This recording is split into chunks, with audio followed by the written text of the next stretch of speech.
Muy buenas noches, que el Señor continúe bendiciendo su vida. Estamos para una nueva enseñanza bíblica. Vamos a orar antes de comenzar. Amado Dios y Padre Celestial, te adoramos y te exaltamos en esta hora, Señor. Rendimos nuestro corazón, Señor, delante de ti, mi Dios. Perdónanos, Señor, nuestras faltas y ayúdanos, precioso Dios, a encaminarnos cada día, Señor. Tu bendición, amado Rey, en cada familia, Señor, representada en cada una de estas personas, mi Dios, que se conectan, amado Dios, para recibir una palabra, Señor. Espíritu Santo, háblanos a cada uno. Y trae, mi Dios, el orden a las vidas de cada uno, la revelación para ese orden, en el nombre de Jesús. Presencia santa de Dios en nuestras vidas, en el nombre de Jesús. Amén y amén. Amén. El tema que tengo para ustedes hoy lleva como título: el que se estanca, pierde. Y el fundamento bíblico está en Efesios capítulo 4, versículo 15. Sino que siguiendo la verdad en amor, crezcamos en todo, en aquel que es la cabeza, esto es, Cristo. Amén. Que el Señor añada la bendición a su palabra. Pablo le escribe a la iglesia de Éfeso y le da instrucciones claras de seguir la verdad en amor, de crecer en todas las áreas. La cabeza de nuestras vidas es Cristo y en Cristo nosotros crecemos. Es lo que Pablo le está diciendo a la iglesia de Éfeso. Lo contrario a estancamiento es avanzar, es crecer, es proyectarnos, es determinación. Esto en todas las áreas, en lo productivo, en los estudios, en lo ministerial, espiritual. Todas nuestras áreas deben de crecer. Pero quiero hacer rápidamente 4 preguntas que usted se responde ahí, usted con Dios. 1. ¿Jesucristo es verdad? 2. ¿La palabra de Dios es verdad? Tú respondes a estas preguntas. 3. ¿Esa palabra de Dios es la que te enseña? ¿Sí? ¿Te enseña? Y 4. ¿Esa palabra de Dios la obedeces? ¿Sí o no? Sencillo, son preguntas que tienen respuestas inmediatas. La tercera y la cuarta, algunos no la respondieron inmediatamente. Ahí vienen las excusas. Otros responden de la boca hacia afuera. Pero Dios y usted saben lo que ocurre. Que nos gobierne Cristo, que es la cabeza, y no el mundo, como a muchas personas los gobierna este mundo. Que sea Cristo, y entonces podamos avanzar en la vida de iglesia, en la familia, en la fe. Entendamos algo. Esto es desde adentro. Esto es donde no se ve. El cristiano debe fortalecerse espiritualmente. Y ahí, ¿cómo estás? ¿Cómo te sientes? ¿Cómo estás ahí? En ese fortalecerse espiritualmente. ¿Estancado? ¿O avanzas muy lento? ¿O vas y 2 vienes? Das un paso adelante y 2 pasos hacia atrás. Hay quien le ocurre. Le estoy hablando a la iglesia, al cristiano.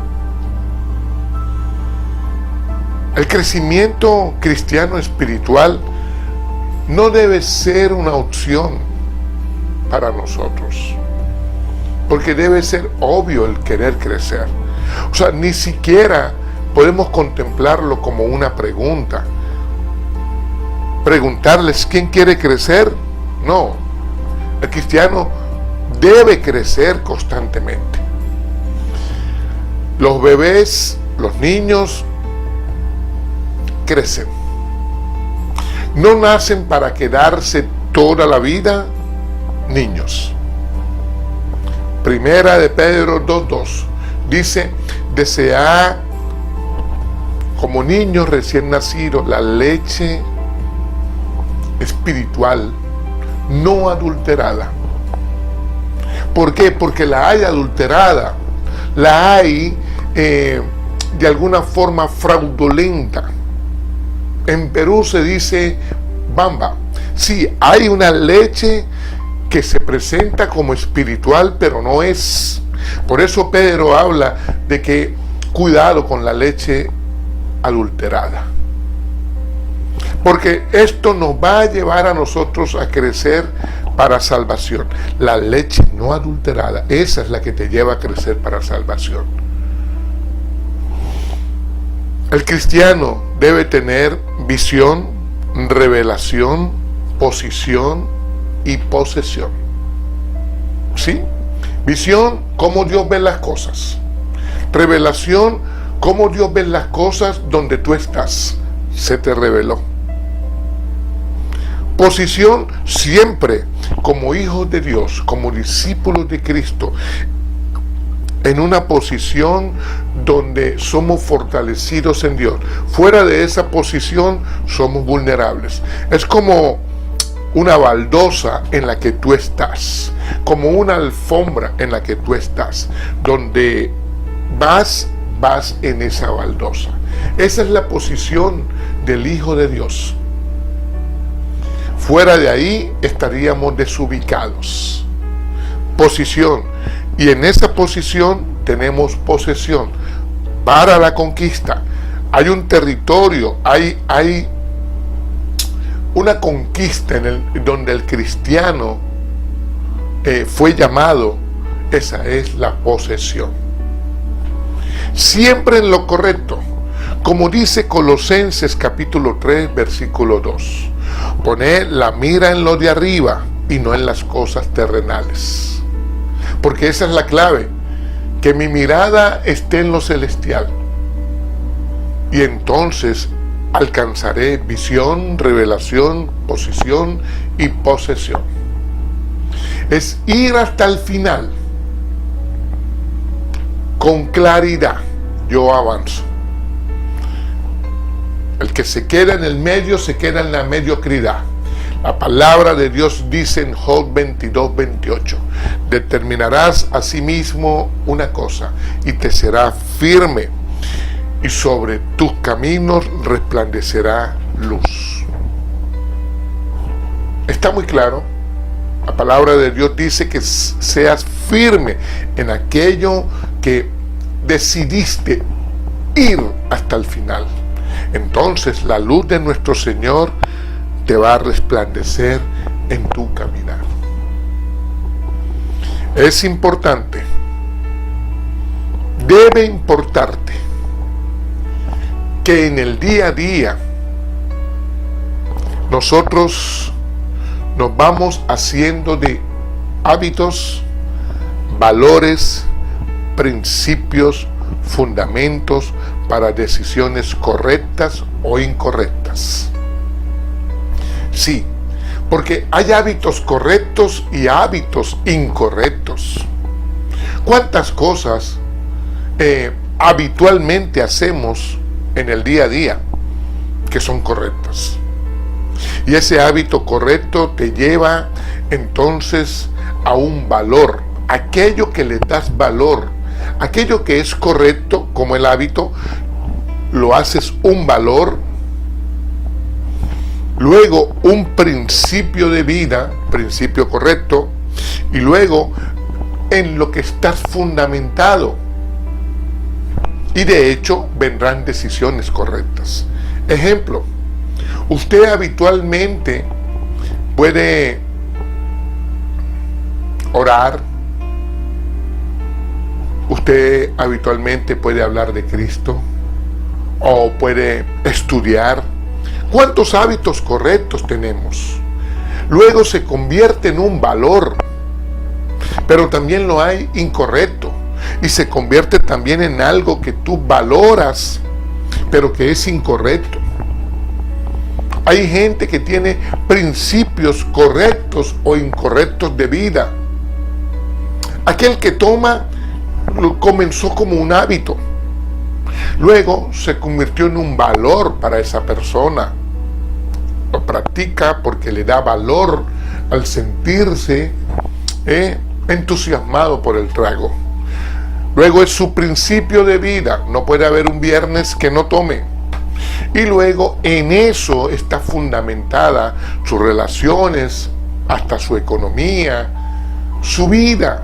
Vendrán decisiones correctas o incorrectas. Así es la vida. Así es el cristiano también. Y aquí quiero hablarle de 3 hábitos para el cristiano. 3 hábitos que son claves en la vida del cristiano. El primero, el hábito de la oración. Nosotros debemos hacernos el hábito de la oración. Mateo 26:41. Jesús lo dice: velad y orad para que no entréis en tentación. El espíritu está dispuesto a hacerlo. A la verdad está dispuesto, pero la carne no quiere. Lo está diciendo Jesús. Está Jesús en una situación bastante difícil, Getsemaní, horas antes de ir a la cruz. Él está orando y sus discípulos están durmiendo. Jesús nos dice aquí que si no oramos, vendrán tentaciones. Pasamos entonces a nuestro diario vivir. Si la persona no ora, vendrá una tentación un jueves o un viernes. Aquel que vive solo en esta ciudad, en este país, o la que vive sola, o aquel que de repente se pudiera escapar de su casa, si no ora un viernes, un sábado, le puede venir una tentación. Tengamos claro esto: las tentaciones no vienen feas. Si fuese que una tentación te viniera a ti horrible, no caes. Pero una tentación te va a venir con algo que en algún momento te gustó, con algo en lo que tú batallas, peleas, porque te puede gustar. Algo feo ya no te tienta. Entonces, Jesús está diciendo: si no oras, no podrás vencer las tentaciones. Habrán debilidades. Sí, en todos nosotros habrán debilidades. Pero la forma como tú luchas contra la carne, como vences a la carne, es en oración, rendido a Cristo. No hay otra forma. Lo que no hagas en lo espiritual te va a gobernar en lo carnal. Tan sencillo como eso. Debes hacerte el hábito de la oración. Esto no es magia, esto no es figurar, esto no es un rezo. La Biblia dice en Romanos 12:12: gozosos en la esperanza, sufridos en la tribulación, constantes en la oración. La constancia me da disciplina, y en esa relación con Dios, anhelando su presencia fervientemente, voy a avanzar. No es el 911 de emergencias, aunque todos nosotros necesitamos. Efesios capítulo 6, versículo 18, dice: orando en todo tiempo, con toda oración y súplica en el Espíritu, y perseverando en ella, velando en ella con toda perseverancia y súplica por todos los santos. Esa perseverancia que Pablo le habla a la iglesia de Éfeso nos lleva a ir creciendo de menos a más. Es ir conquistando. ¿Qué vamos conquistando en la oración? De a 5, de a 8, de a 10 minutos diarios, de a 15 minutos. Vamos conquistando, vamos avanzando. Vamos rindiendo nuestra vida a los pies de Cristo.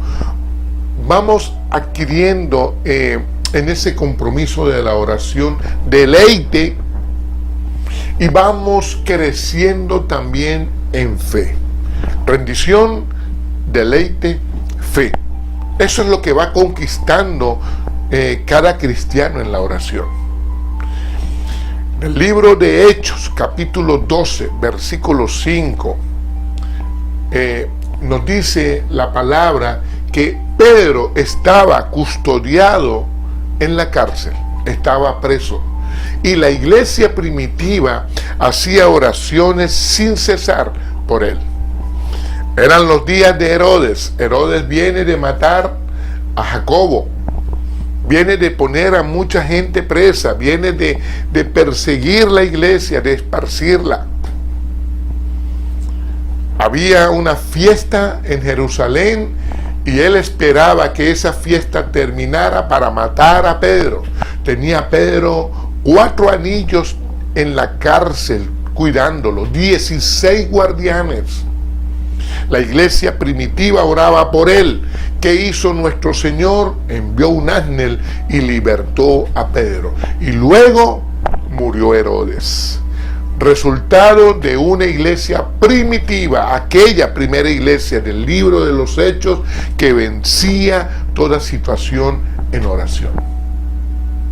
El hábito de la oración no puede faltar en ti si eres cristiano. El segundo hábito que tenemos que hacernos como cristianos es el estudio de la palabra de Dios.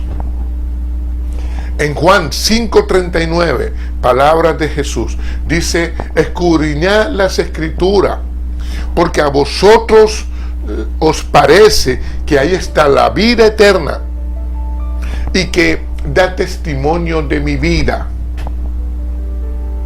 Sí, la palabra de Dios, incluso el Antiguo Testamento, nos testifica de Jesús. Nos habla, están las profecías de la venida de Cristo y estaba su vida. Jesús le está diciendo esto a todos sus seguidores. Y la iglesia primitiva era de la palabra.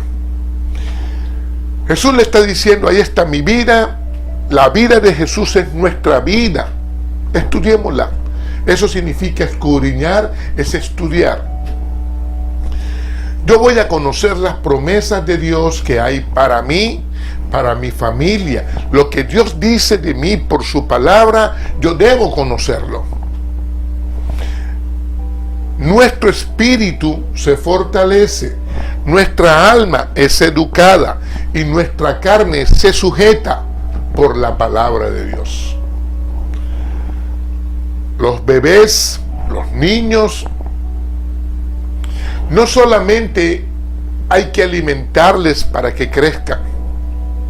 No alimentarles no les dará crecimiento, pero atención, no alimentarles les lleva a la muerte. Un niño que no se alimente morirá. Así es el cristiano.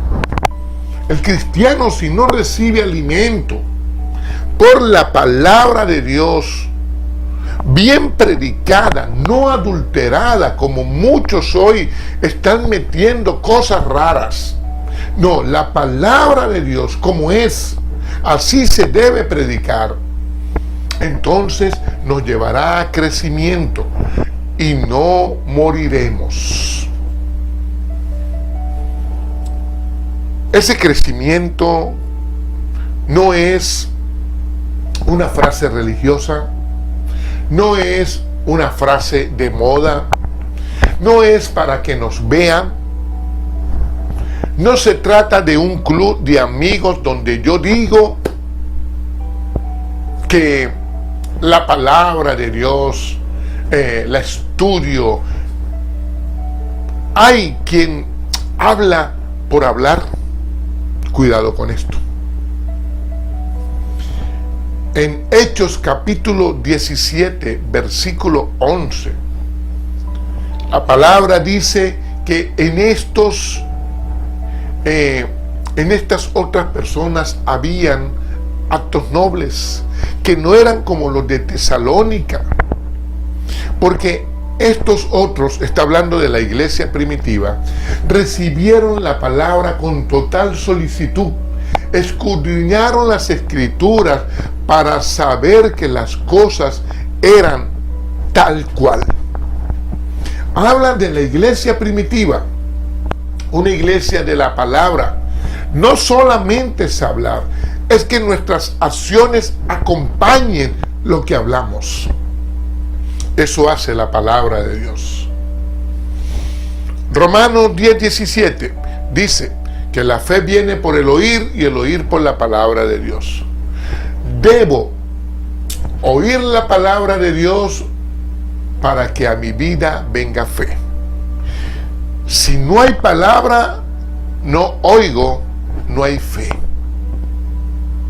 Y un cristiano sin fe, imposible que agrade a Dios. El rey David nos da una enseñanza. En Salmos 119, 105 dice: lámpara es a mis pies tu palabra y lumbrera en mi camino. David, un hombre conforme al corazón de Dios, rendido a Dios, que falló quizás muchas veces, pero siempre rendido a Dios. Ahí estaba su diferencia. Un hombre valiente y esforzado. Nos dice aquí el rey, quien era diestro con la espada, que era un hombre valiente para pelear, que tenía escoltas, tenía soldados, tenía un ejército impresionante.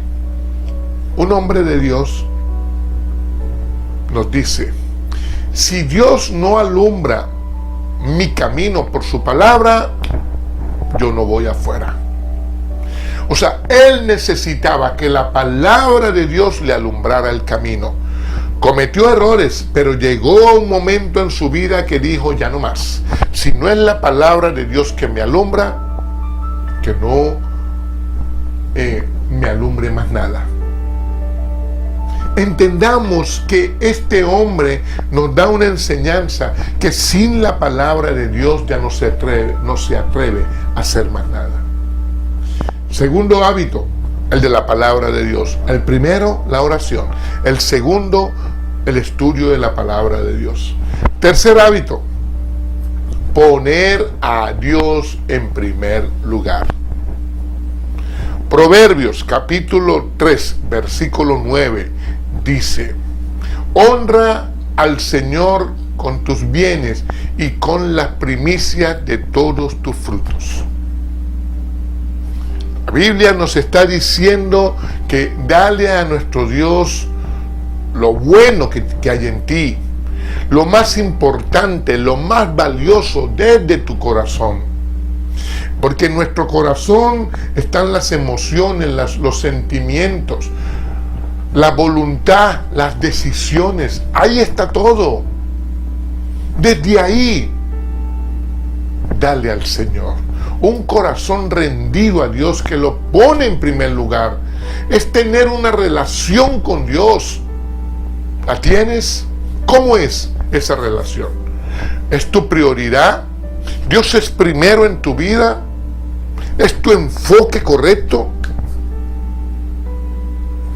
Malaquías capítulo 1, versículo 6, dice la palabra de Dios: el hijo honra al padre y el siervo a su señor.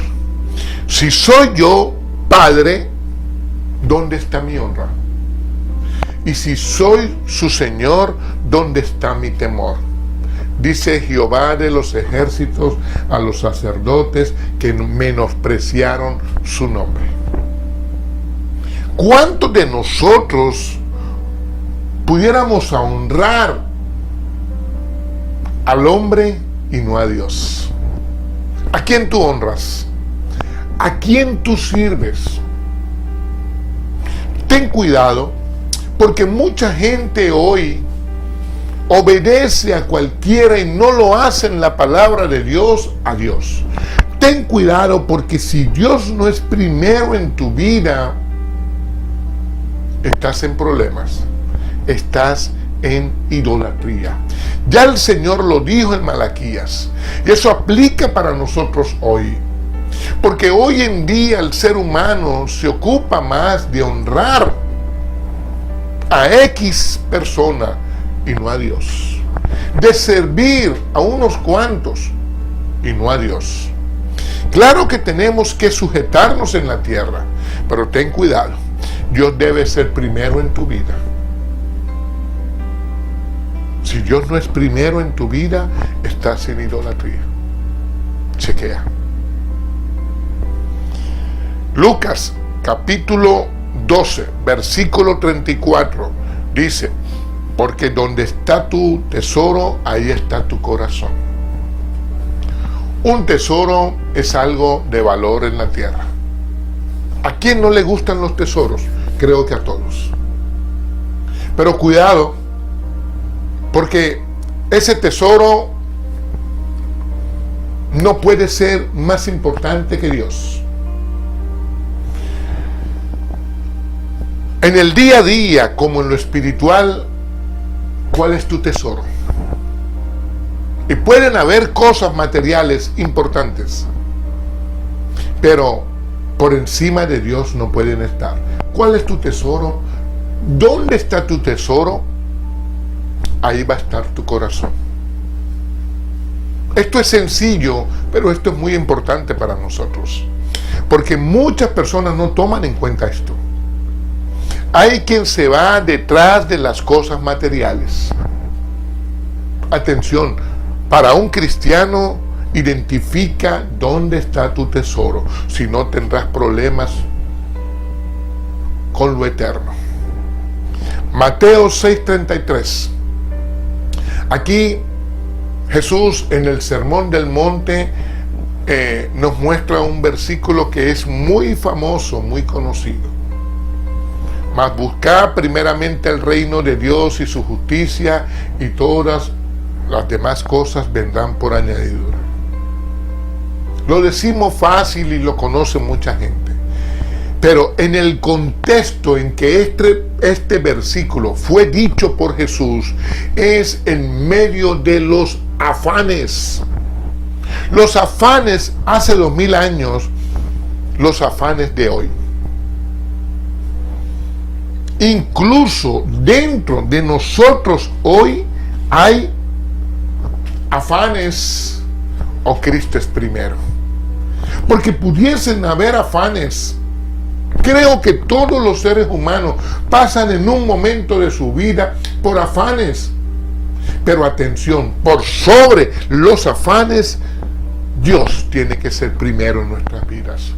Identifica esto, porque esto es una clave de vida. Dios es primero en tu vida. Esto no es solamente una palabra, esto son acciones. Y tú debes chequear que un afán, que aquello que produce ansiedad no esté por encima de Dios. Tendremos conflictos internos, como lo dice Pablo en la carta a los Romanos. Pero el hombre de Dios identifica, ordena, y Dios siempre es primero. 3 hábitos: la oración, el estudio de la palabra y poner a Dios en primer lugar. Tus hábitos, tus valores, tus principios de vida son para que Cristo sea primero, para que Dios sea primero en ti, para que Cristo sea el centro de tu vida. Esto es una pregunta válida. Solo así vas a luchar y a vencer el estancamiento. Espiritualmente el estancamiento es retroceso. Ten cuidado con esto. No puedes permitirte el estancamiento, porque el estancamiento, que es parálisis, te lleva atrás. Y es muerte espiritual en la que tú caerías. Porque ese estancamiento va a producir distracción, desviación, desenfoque correcto. Lo vemos hoy. ¿Por qué? Porque vino un estancamiento y la persona no pudo identificarlo. La oración, la lectura de la palabra, poner a Dios primero. Eso es una búsqueda constante en nosotros, día a día. Y eso nos va a llevar a perfeccionarnos, a madurar en nuestro Señor. Nos lleva a crecer. Mira, Dios es santo. La Biblia dice que Dios es santo. Ahora, el fundamento en nosotros debe ir a esta condición de vida en Hebreos 12:14. Dice, sigue la paz con todos y la santidad, sin la cual nadie verá al Señor. Pero es muy poco tomado en cuenta este pasaje bíblico hoy, porque aquel que busca la santidad, que busca estar en santidad, es visto como un religioso. Hay un abuso hoy de parte de la iglesia cuando alguien busca la santidad, de calificarlo como un religioso. Cuando la Biblia dice en 1 de Pedro 1:16, sé santo porque yo soy santo, dice el Señor. Porque Dios es santo. Pero, lamentándolo mucho, hay parte de la iglesia que va a señalar la santidad como religiosidad. Ahora, nosotros tenemos que ir ahí. El cristiano tiene que vivir por la palabra. Deben leer la Biblia para que no te digan mentiras alguien que pretenda enseñarte a ti. Orar, leer la palabra y Dios primero en tu vida. Ahora, te desafío a que practiques esto. Quiero desafiarte a que lo practiques. El poner a Dios primero en tu vida. El tener una vida de oración. El tener el hábito de la lectura bíblica. Practícalo. No un día. No una semana. Cristo fue por ti en la cruz. Dio su vida por ti. ¿Por qué no darle más tiempo? Si le has dado tiempo a una relación tóxica, si le has dado tiempo a un emprendimiento fraudulento, si le has dado tiempo a un político, le has dado tiempo a un equipo deportivo, 7, 8 temporadas en el foso y tú sigues creyendo que ese equipo va a ser campeón, o tantas cosas a las cuales tú le has dado tiempo en esta vida. ¿Por qué a Cristo solamente una semana? Gente que conoce a Cristo un domingo y al otro domingo ya no asiste, porque el sábado se fue de fiesta. Ni una semana pudiste darle la oportunidad o pudiste darte la oportunidad con Cristo para que comenzara tu transformación. Te desafío que practiques una relación con nuestro Señor Jesucristo. Esto no es de la noche a la mañana. Esto es un proceso de vida que te va a llevar a crecer, a mejorar, a madurar. Pero tienes que hacer tu parte. Chequea. Revisa, evalúate. Pareciera que no podrás, ¿sí? Porque sé que algunos están revisando y chequeando y me están desafiando a que practique una relación con Cristo, pero parece que no podrás. parece que como que no alcanzará a llegar a una semana esa relación. No lo digo para que te sientas mal. Ahora, algo sí debes tener claro. Fuiste llamado a tener una relación con Cristo. Tienes una asignación, pero parece que no podrás. Sí, es muy difícil. ¿Te estás dando cuenta? Es difícil. Solo hay una forma de alcanzarlo. Una forma de alcanzarlo. No es un método. No es el pastor que te va a ayudar. Ni un método, ni un pastor que te va a ayudar. Ni siquiera es la iglesia quien te va a ayudar. ¿Quién te podrá ayudar entonces?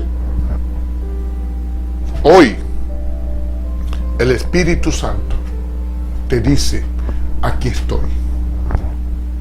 Es el único que te puede ayudar en esto.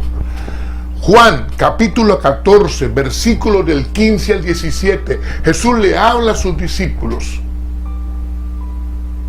Avanza ya el ministerio de Jesús al final de sus días, y Jesús le dice a los discípulos, si me amáis, guardáis mis mandamientos. Y yo rogaré al Padre, y Él os dará otro consolador para que esté con vosotros para siempre, el Espíritu de verdad, el cual el mundo no puede recibir porque no le ve ni le conoce, pero vosotros sí le conoces, porque está con vosotros y mora en vosotros. Le está hablando nuestro Señor hoy a la iglesia cristiana, que sí le conocemos. Así te hayas apartado, el Espíritu Santo ha estado ahí. Se entristeció quizás con tu comportamiento en algún momento, pero ahí ha estado. Y el Señor te dice, tú lo conoces. Afuera hay gente que no le conoce, pero tú sí le conoces, y es quien te puede ayudar. En el hábito de la oración, Romanos 8:26, dice que el Espíritu Santo te ayuda en tus debilidades. Que si debemos pedir como conviene, no lo sabemos. ¿Por qué? Porque hay veces se nos acaba la oración. Hay veces quizás pudiéramos caer en repeticiones. Venimos de situaciones tan tremendas que hemos perdido quizás el hábito de la oración. Pero mientras tú recuperas esto, el Espíritu Santo te va a ayudar, va a interceder por ti con gemidos indecibles. Lo dice este versículo. Dice entonces que el Espíritu Santo te ayuda en tu oración. En ese hábito de la oración tienes a una persona que te va a ayudar, el Espíritu Santo. En el hábito de la lectura bíblica, del estudio de la palabra de Dios, también el Espíritu Santo. Efesios 6:17 dice, la espada del Espíritu, que es la palabra de Dios. Sí, el Espíritu Santo es el dueño de la palabra de Dios. Es una espada. Una espada, sí, es un instrumento de guerra que la usa el soldado en su mano. El Espíritu Santo la tiene y toma de los depósitos tuyos y los pone en tu boca. La palabra que leíste aquel día, el Espíritu Santo la toma y la pone en tu boca. Es como que la pusiera en tu arma y tú, como un soldado, vas a pelear. Ahora, si tú no tienes en tus depósitos palabra, ¿qué toma el Espíritu Santo? Él quiere ayudarte, pero tú tienes que hacer tu parte. Y como tercero, en este hábito de poner a Dios primero, Primera de Corintios 3:16 dice, ¿no sabéis que sois templo de Dios y que el Espíritu Santo mora en vosotros? Es una pregunta y es una afirmación de que el Espíritu Santo vive en ti. Ha estado ahí. Con todo y que lo entristeciste en algún momento, ahí ha estado. Es hora de que lo tomes en cuenta, de que hables con Él, de que lo pongas en primer lugar en tu vida.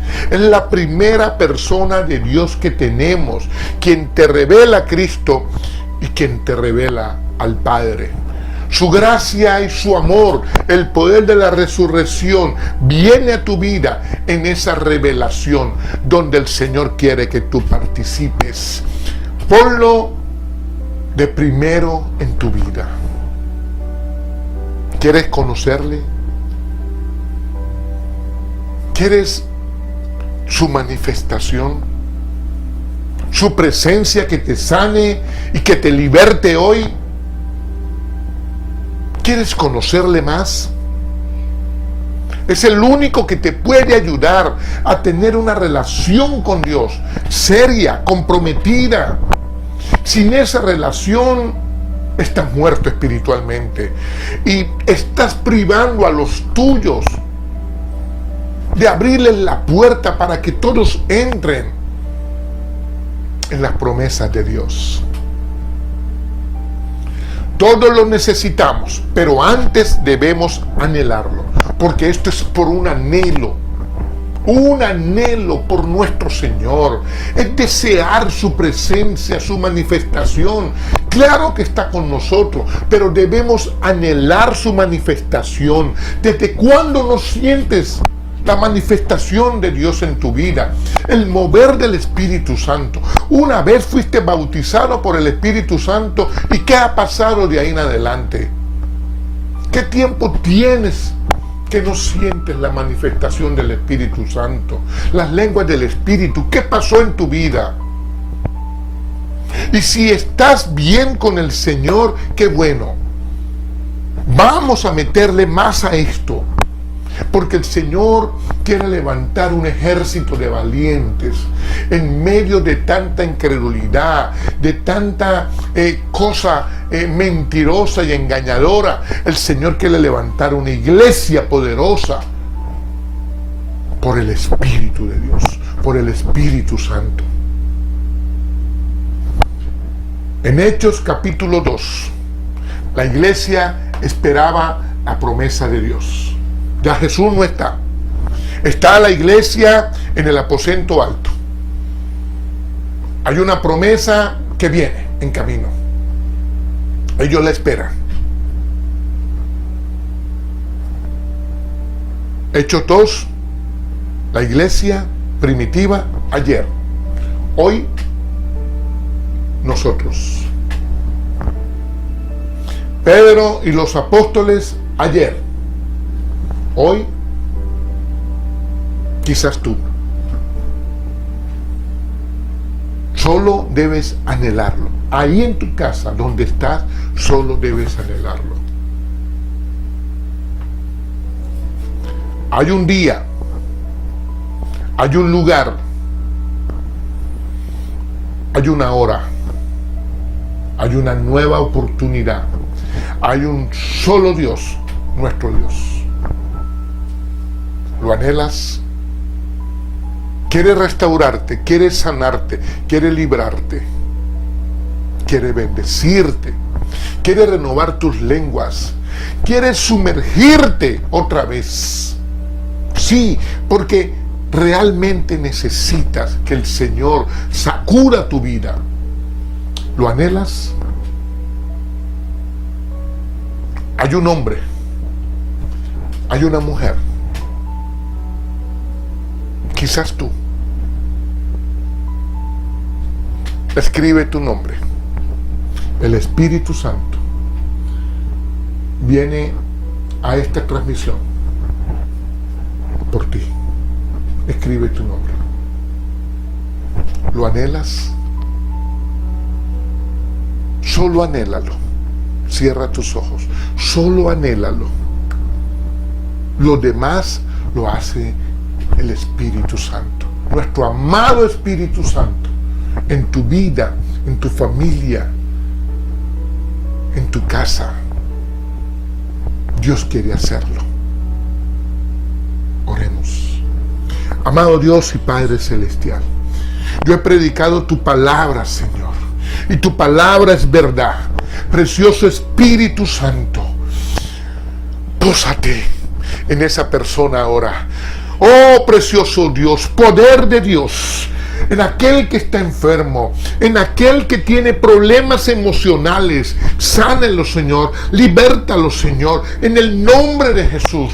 Poder de Dios que sana, que trae libertad a la familia, en el nombre de Jesús, que desata toda ligadura con las tinieblas, que se rompe ahora en el nombre de Jesús. Poder de Dios, presencia santa de Dios, por medio de su Santo Espíritu en nuestras vidas.